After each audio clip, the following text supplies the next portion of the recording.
31st of January 1919. 90,000 Glaswegians assembled in George Square. They were demanding a 40-hour working week and they were willing to strike for it.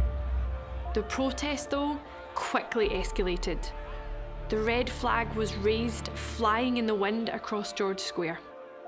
Police responded with baton charges, the riot act was read, the demonstrators used iron railings and bottles to protect themselves, and the strike leaders were attacked by police as they left the city chambers.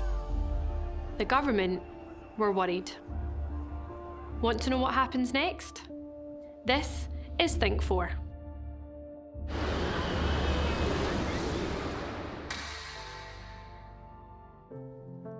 Fearing a Bolshevik-style uprising, the coalition government panicked.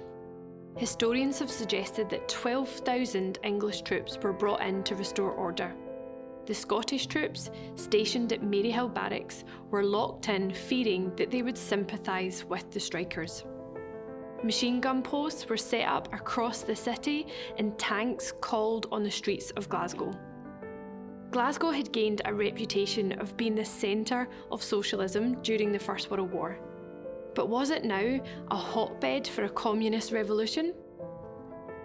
Well, to begin with, it had only been 14 months since the Russian Revolution, and the German Communist Revolution was still in progress. There had also been earlier fears of communism spreading in Glasgow.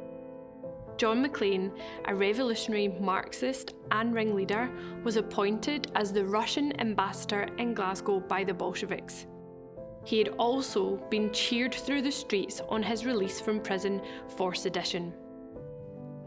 The Clyde Workers' Committee, CWC, who were one of the groups demanding a reduction in hours, were known for their militancy.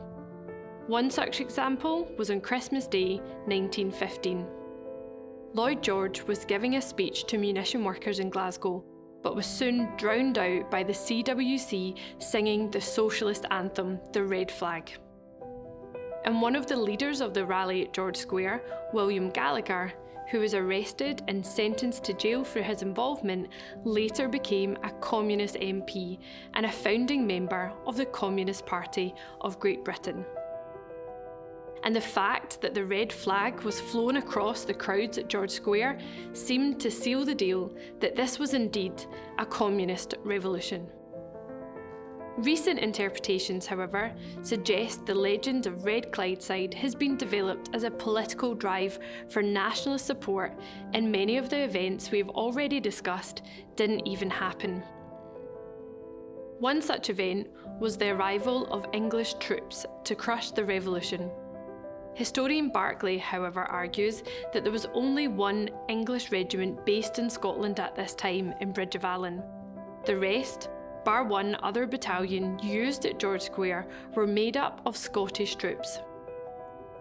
It's also been argued that although mass protesting was stopped by soldiers, the strike continued until the 12th of February as the soldiers did not interfere with the rights of men to withdraw labour, supporting the argument that it was never a rebellion but a legitimate strike over working conditions.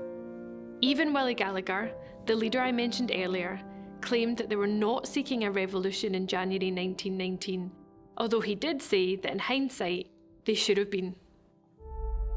George Freedom Square has always been used for political demonstrations. This was recently seen in the 2020 anti-racism demonstrations and the global climate protest in 2021, to name but a few. But none have developed the same pull, romanticism, or political debate as Red Clydeside. Was Glasgow fighting to destroy a capitalist class system which the English brutally put down? Or were they simply worried about housing and working conditions in a time of global uncertainty? I'll let you decide.